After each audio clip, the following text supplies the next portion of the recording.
My name is Emily Carter. I'm 33, a graphic designer living in Serenity Springs, a so-called paradise suburb just outside Dallas, Texas. And this is the story of how I discover my worth and how I made the HOA Karen who thought she owned the neighborhood, and my body regret every single power trip she ever took. You know the type of place? Manicured lawns that look laser cut, houses painted only in the approved beige palette, and a 52-page rulebook thicker than most novels. Image was everything in Serenity Springs. The annual Christmas lights contest, the perfectly coordinated block parties, the monthly newsletter gushing about our tight-knit family community. It all painted this flawless American dream postcard. But behind the white picket fences, the picture cracked. I was always the difficult one, the resident who occasionally dared to ask questions like, why can't I paint my door a soft blue if it's in the approved palette? Or, isn't a $500 fine for one dandelion a bit much? Karen Whitaker, the self-appointed queen of the HOA board for 10 straight years, made sure everyone knew I was the problem. Emily just doesn't understand community standards. She'd coo with that saccharine smile at every meeting while her bobblehead minions nodded along. Her golden boy was her son, Tyler, the 24-year-old investment banker whose every achievement got plastered across the community Facebook page like a victory banner. Tyler just closed another deal. Tyler is the future of Serenity Springs.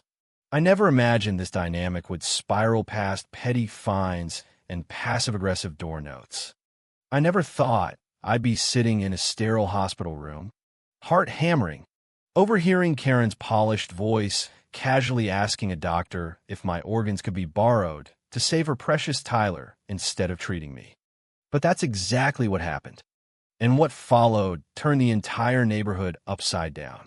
The first crack appeared during the Labor Day community barbecue 2 years ago. Tyler had been griping about fatigue for weeks, but Karen waved it off as the usual exhaustion of a high-powered young executive. Then, right as he reached for the grilled ribs under the pavilion, he clutched his side and crumpled onto the perfectly mowed grass like a marionette with cut strings.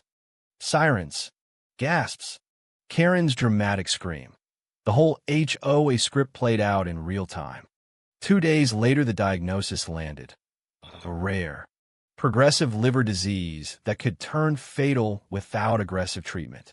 I still remember Karen's face in the hospital corridor when the doctor delivered the news. Her Botox couldn't hide the raw panic. Her husband, the stoic real estate mogul, immediately launched into specialists, experimental therapies, whatever it takes. I stood forgotten in the corner like an extra in someone else's crisis. We'll do whatever it takes, Karen declared to the half-dozen board members who'd rushed over like loyal courtiers. The community fund will cover it. Money is no object for our family. I nodded, throat tight with genuine worry for Tyler. He was actually a decent kid beneath the golden child glow. What I didn't realize then was that whatever it takes had my name written all over it in invisible ink.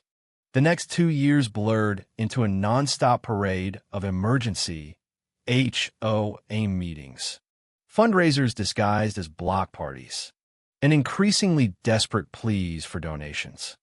Tyler's condition worsened despite every specialist and trial drug. Karen aged 10 years in 6 months. Her perfect facade developed visible fissures. And I did what I'd always done, is stay off the fine list. I tried to help. When Karen mentioned the mounting medical bills at one of those mandatory solidarity sessions in the community center, I immediately offered my savings, $30,000 I'd been stashing for a home office renovation that would finally let me go freelance full-time. That's what neighbors do, I said, sliding the check across the table to the Serenity Springs Medical Assistance Fund. Karen pulled me into a theatrical hug, fake tears glistening. You're a good resident, Emily, a true community member. For one shining moment, it felt like acceptance. Finally, I wasn't the difficult one. That glow lasted exactly 31 days. A month later, I mentioned a career-changing graphic design conference in Austin. My boss had personally selected me to present.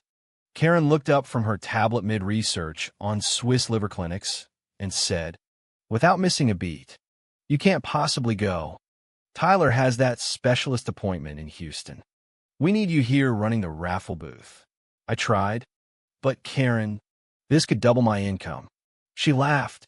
No warmth, just the sound of a gavel. "Emily, Tyler is fighting for his life. How can you be so selfish? Think of the community." The familiar guilt dropped into my stomach like a stone. I canceled the flight. By November, during another impromptu board meeting about finances, Karen locked eyes with me across the folding tables and stated, calm as Sunday service, "If you truly cared about this neighborhood family, you'd donate a portion of your paycheck to Tyler's treatments. Not ask, not suggest. Just do it, as though my income belonged to the HOA by divine right." I agreed. What choice did I have? They were my community. Tyler was suffering, and some pathetic part of me still craved their approval, still hoped the fines and side-eye would finally stop. By January, I had handed over nearly everything. My townhouse sat half empty. I'd sold my backup monitor and color-calibrated printer to keep the fund afloat. Credit cards maxed, ramen for dinner, skipped lunches to stretch every dollar. But beneath the sacrifice, something else was growing, a quiet, steady flame of resentment that refused to be smothered. I started noticing things I'd once accepted without question. Why was I the only one expected to bleed until hurt? Why did Karen still cruise around in her glossy white Escalade while I nursed a 10-year-old Civic with 180,000 miles? Why was Tyler's life worth every resource while mine seemed disposable? I kept those thoughts locked away, sharing them only with my closest friend and colleague Maya during stolen coffee breaks at the corner cafe. "This isn't right, Emily," Maya said one afternoon, eyes blazing. "They're using you. The whole board is treating you like an ATM with legs." "They're desperate," I whispered. "Tyler could die. And what about you?" she shot back. "What happens when you have nothing left? Not money, not health, not dignity?" I had no answer. Not yet. The truth was, I wasn't completely broke. 6 months earlier, I'd quietly launched a side hustle, Carter Creative, a boutique graphic design consultancy for small businesses that couldn't afford big agencies. It started as extra cash for the fund, but as resentment simmered, I began routing every penny into a separate bank account Karen and her board knew nothing about. By January, Carter Creative was pulling in real money. I opened a new account at a different bank, consulted a financial advisor on investments, and for the first time felt something solid that was purely mine. Perhaps that secret independence gave me the nerve to schedule a checkup when the back pain and crushing fatigue became impossible to ignore. I'd been pushing my own health aside for months, putting the community first, but the pain had turned vicious. The doctor ordered blood work, an MRI, the whole battery. I sat alone in the exam room afterward, scrolling emails to distract myself, when Dr. Patel walked in, face carefully neutral. "Emily, your tests show concerning kidney function. Early-stage disease, treatable if we act now, but we need to move fast." My stomach plummeted. Medication, lifestyle changes, close monitoring. Worst case, down the road, a transplant, but we were nowhere near that. I called the board from the parking lot. I rarely shared personal problems, but this felt important.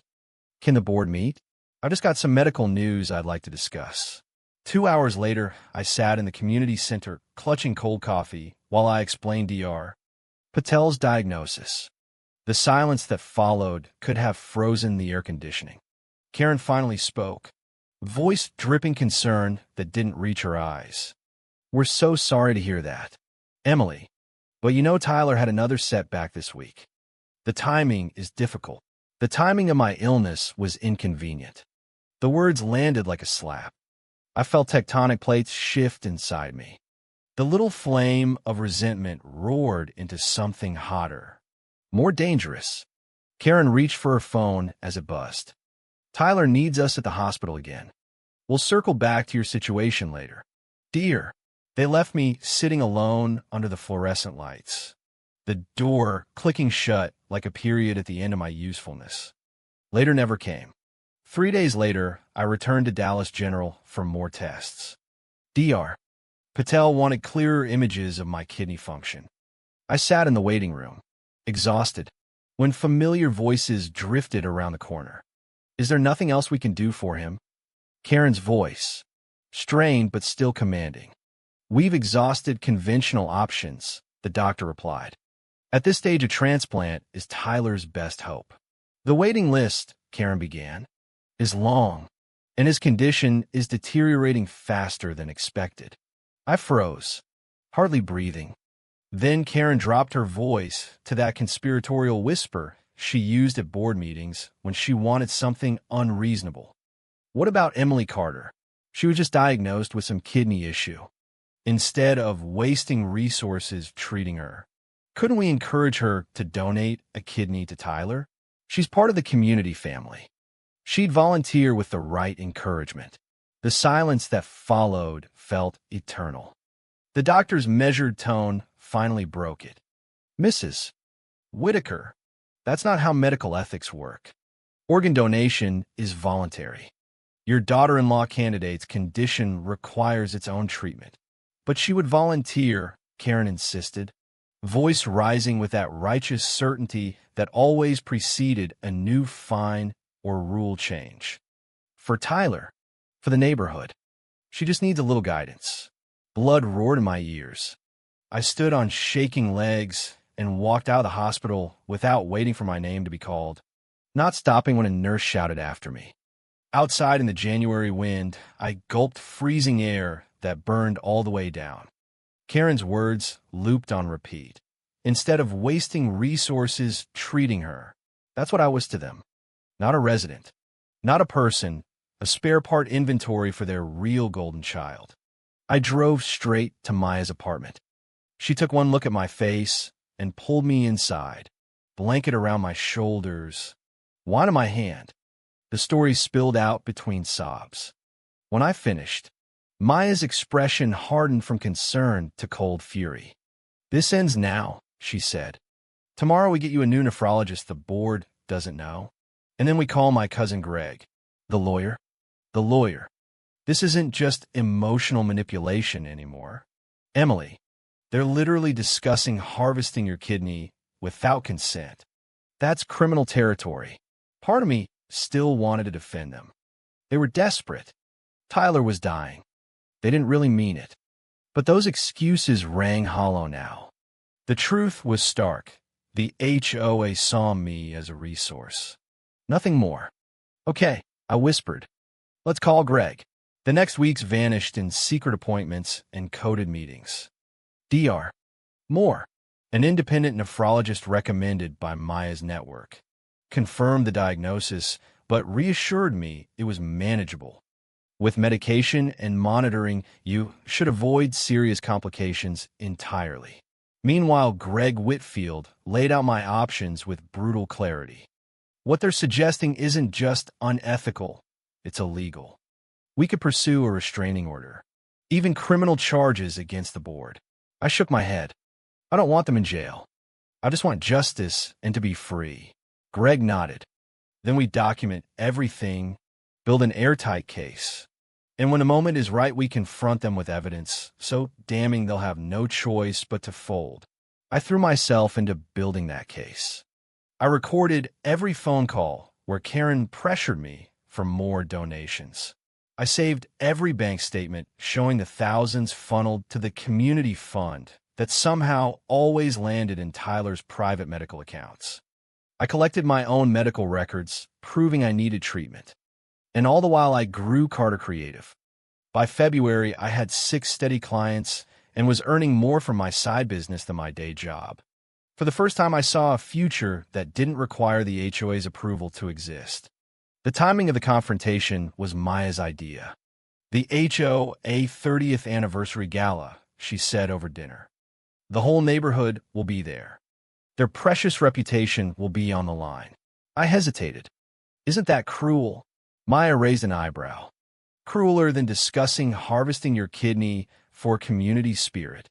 She had a point. The invitation arrived in my mailbox on heavy cream cardstock. The Serenity Springs HOA board requests the pleasure of your company to celebrate 30 years of community excellence. The Grand Pavilion, March 14th. Black tie, optional. I RSVP'd yes, and began planning my entrance like a general preparing for battle. The night of March 14th arrived crisp and clear. I stood outside the Grand Pavilion gathering courage. I'd chosen an emerald green dress that made my eyes look fierce. Heels that put me eye level with Karen. Jewelry elegant but understated. I looked successful, confident, unbreakable. Maya squeezed my arm. Ready, I nodded. As ready as I'd ever be. Inside, the ballroom glittered with HOA-approved opulence, string quartet, circulating waiters with champagne, tables draped in the exact shade of beige the rulebook demanded. I spotted Karen immediately, center of attention, accepting compliments like a queen. Her eyes widened slightly when she saw me. I'd lost weight, carry myself differently. She air-kissed my cheek.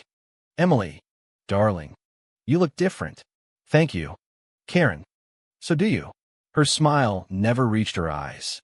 For the next hour I circulated, making small talk, accepting congratulations on the board's behalf. No one seemed surprised that the difficult resident was practically a stranger to half the neighbors. Serenity Springs had always excelled at keeping up appearances.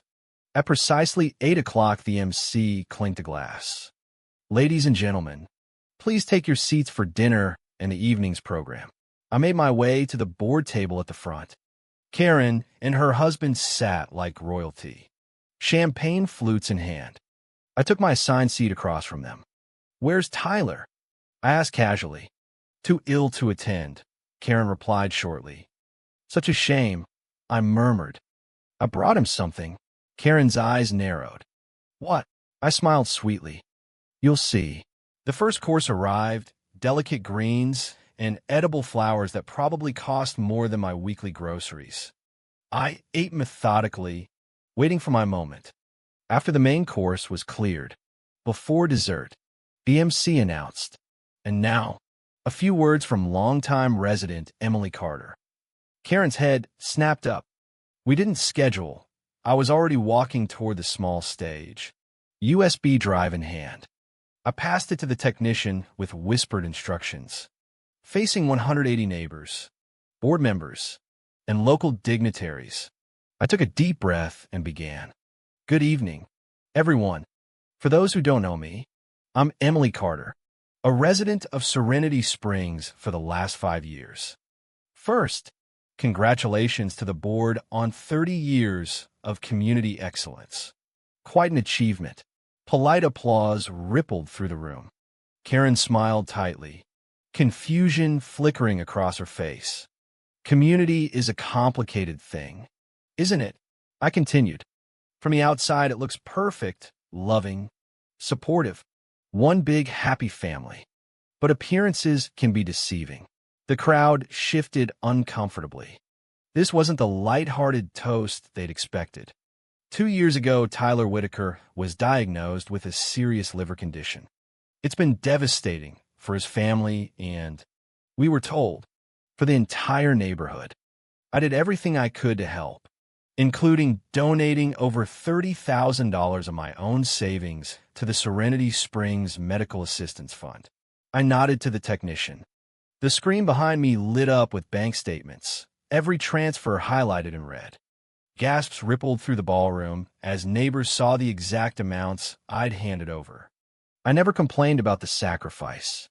Tyler is part of this community, and I wanted to help. But recently I learned something disturbing about how the board views my role in that community. Another nod. Karen's recorded voice filled the room, crystal clear through the speakers. What about Emily Carter? She was just diagnosed with some kidney issue. Instead of wasting resources treating her, couldn't we use her kidney for Tyler instead? She's part of the community family. She would volunteer with the right encouragement. The color drained from Karen's face.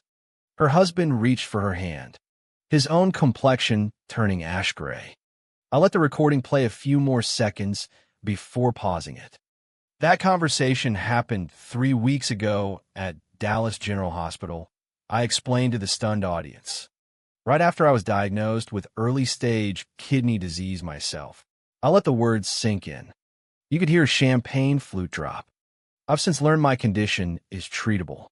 I don't need to donate a kidney to anyone. But more importantly, I've learned that in the board's eyes, I am not a resident deserving of care and concern. I am a collection of spare parts that might prove useful for their real priority. Karen shot to her feet. Emily, stop this immediately. You're embarrassing yourself and this entire community. I turned back to the crowd, voice steady. No, Karen. For once I'm standing up for myself. I gestured to the screen again. It switched to my business financials. While I was giving everything to help Tyler, I was also quietly building something of my own, Carter Creative, a graphic design consultancy that now generates over $150,000 annually. Money the board knows nothing about because I realized they would take that too, just as they've taken my savings, my self-worth, and very nearly my health. Murmurs swelled. Some neighbors looked at Karen with new eyes. Others stared at me with something like respect. Karen's voice rose. Shrill now. This is slander. We'll sue. I smiled calmly.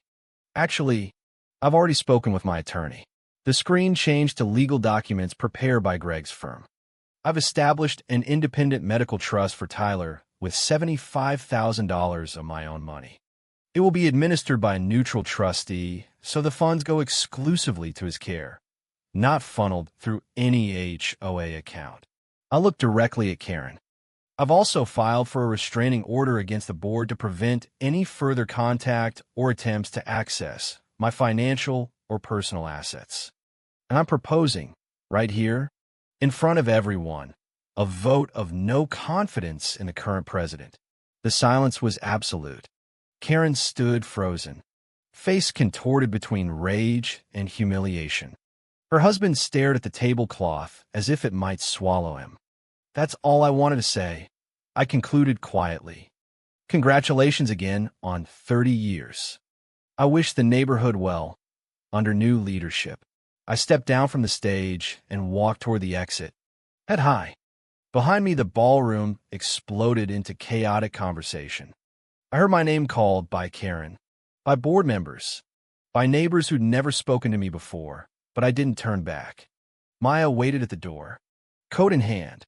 You did it, she whispered. I nodded, suddenly bone-tired. Let's go home. The aftermath hit like a storm and a sunrise at the same time. The board didn't contest the restraining order. The evidence was too damning. The potential scandal too radioactive. Instead, they retreated into damage control mode, canceling social events and dodging interview requests from curious neighbors. Tyler called me from his hospital bed the next afternoon, voice weak but clear. Is it true? What Mom said about your kidney? Yes, I answered simply. He was quiet a long moment. I'm sorry, Emily. I never knew. I never would have let her. I know, I said. You're still my neighbor. This isn't your fault. He hesitated. The trust fund, you didn't have to do that. I wanted to. You deserve to fight without strings attached. 2 weeks later, DR. Moore confirmed my kidney function was improving with medication.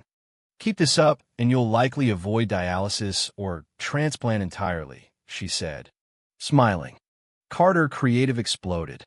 I quit my day job in April, moved to a brighter townhouse outside HOA jurisdiction, and Maya joined as full partner, bringing her design talent and client list. The business now had a team of 5 in an office in a converted loft downtown. Karen made one desperate attempt to reach me, a letter through her attorney requesting a private family discussion away from public scrutiny. I declined through Greg. Some bridges don't just burn, they get dynamited and the rubble salted. The nightmares came anyway. For months, I dreamed of hospitals and scalpels, waking up gasping, checking that both kidneys were still there. My therapist, yes, I finally started seeing one, called it trauma. What the board did was a profound betrayal of the community they claimed to protect. It will take time. By summer, the local media had picked up the story, daughter of the neighborhood fights back against HOA exploitation. I declined every interview, preferring to focus on rebuilding. The coverage faded quickly without my participation. In July, Tyler texted, "Mom and Dad are getting divorced." I wasn't surprised. Their marriage, and Karen's entire identity, have been built on maintaining the perfect community image. Once that illusion shattered, nothing remained to hold them together. "Are you okay?" I replied. "Getting there," he answered. "Started therapy. Turns out I have a lot to unpack, too." We began meeting for coffee. Careful, brief conversations about our separate lives. The trust was fragile, but not broken. He was still part of the neighborhood story.